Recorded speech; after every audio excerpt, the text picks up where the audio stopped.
Pengenalan COVID-19.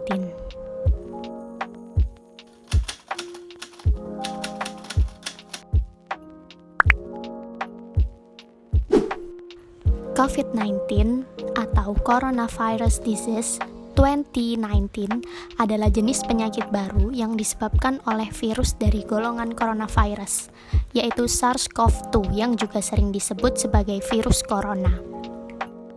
COVID-19 awalnya ditularkan dari hewan kepada manusia. Kasus COVID-19 pertama kali muncul pada Desember 2019 di kota Wuhan, China, hingga akhirnya semakin menyebar luas ke berbagai negara di dunia. Tren angka kenaikan penularan virus COVID-19 semakin tinggi dari hari ke hari, hingga terdapat lebih dari 118.000 kasus penularan di lebih dari 110 negara. Maka, pada 11 Maret 2020, Organisasi Kesehatan Dunia atau WHO secara resmi menyatakan virus COVID-19 sebagai pandemi. Saat itulah bumi seakan dikepung oleh pandemi virus COVID-19. Virus COVID-19 yang masuk ke tubuh manusia akan mempengaruhi keadaan paru-paru, otak, liver, dan jantung. Selain itu, COVID-19 juga dapat mempengaruhi keadaan ginjal, pembuluh darah, dan kulit. COVID-19 dapat menular melalui yang pertama, ketidaksengajaan menghirup percikan ludah atau droplet yang keluar saat penderita COVID-19 bersin atau batuk. Yang kedua, memegang mulut, hidung, atau mata tanpa mencuci tangan terlebih dahulu setelah menyentuh benda yang terkena droplet penderita COVID-19, misalnya uang atau gagang pintu.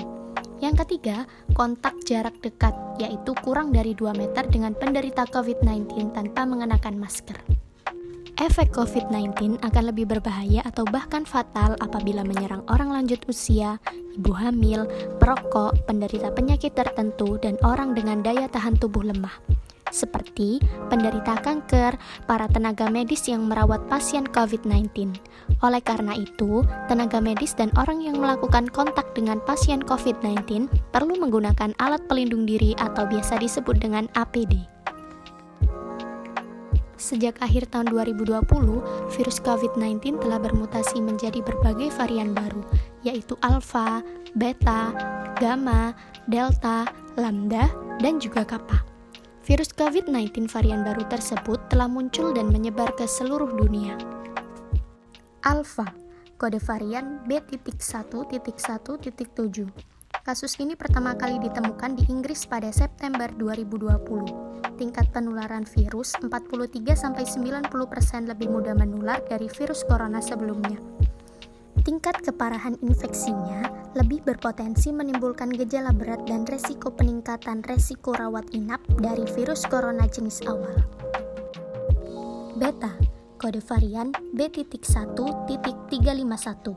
Kasus ini pertama kali ditemukan di Afrika Selatan pada Mei 2020. Tingkat penularan virus belum diketahui dan tingkat keparahan infeksinya lebih beresiko menyebabkan COVID-19 gejala berat. Gamma, kode varian P.1. Kasus ini pertama kali ditemukan di Brazil pada November 2020. Tingkat penularan virus belum diketahui. Tingkat keparahan infeksinya cenderung kebal terhadap pengobatan COVID-19. Delta, kode varian B.1.6172. Kasus ini pertama kali ditemukan di India pada Oktober 2020. Tingkat penularan virus 30-100% lebih mudah menular dari varian Alpha. Tingkat keparahan infeksinya berpotensi mengalami peningkatan resiko dibutuhkannya rawat inap hampir 2 kali lipat daripada varian Alpha. Lambda, kode varian C.37. Kasus ini pertama kali ditemukan di Peru pada Desember 2020. Tingkat penularan virusnya belum diketahui. Tingkat keparahan infeksinya juga belum diketahui. Virus COVID varian Lambda ini pertama kali ditemukan di Peru dan beberapa negara lain di Amerika Latin, dan kini telah menyebar ke Eropa dan Inggris. Kappa, kode varian 1.617.2. Kasus ini pertama kali ditemukan di India pada Oktober 2020. Tingkat penularan virusnya belum diketahui, tingkat keparahan infeksinya juga belum diketahui. Menurut laporan kasus COVID-19 nasional, COVID-19 varian Kappa diketahui telah masuk ke Indonesia di bulan Juli 2021. Pola mutasi COVID-19 varian Kappa mirip dengan varian Delta. Gejala-gejala yang ditunjukkan oleh orang yang terpapar virus COVID-19 diantaranya adalah demam, kelelahan, batuk kering, sakit tenggorokan, dada sesak, dan nyeri sendi. Gejala lain yang ditunjukkan oleh orang yang terpapar virus COVID-19 diantaranya adalah hilangnya kemampuan indera perasa, anosmia, mata merah, timbul ruam pada kulit, diare, dan juga kelelahan. Upaya pencegahan virus COVID-19 dibagi dalam 3 kelompok, yaitu 3T, 5M, dan vaksinasi. 3T meliputi testing, tracing, and treatment.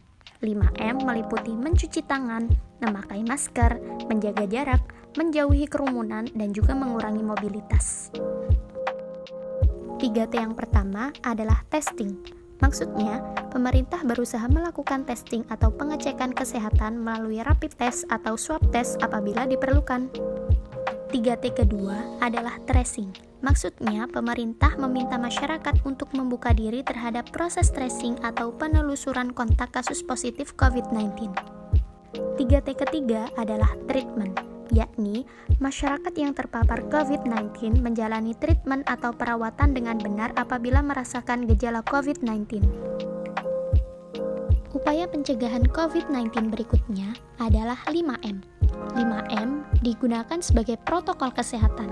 5M pertama yaitu mencuci tangan. 5M kedua yaitu memakai masker.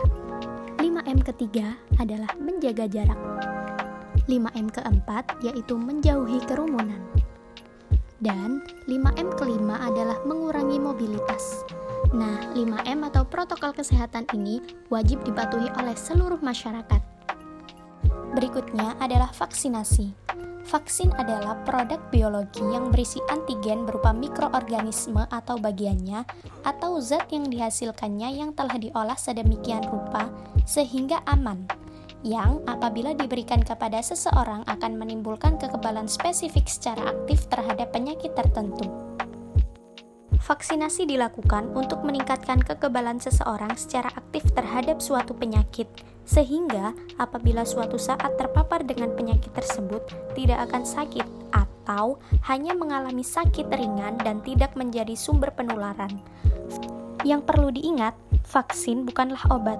Vaksin mendorong pembentukan kekebalan spesifik tubuh agar terhindar dari tertular ataupun kemungkinan sakit berat akibat suatu virus. Terima kasih telah menonton video sampai habis dan mau belajar bersama kita. Kita bertiga pamit dulu ya.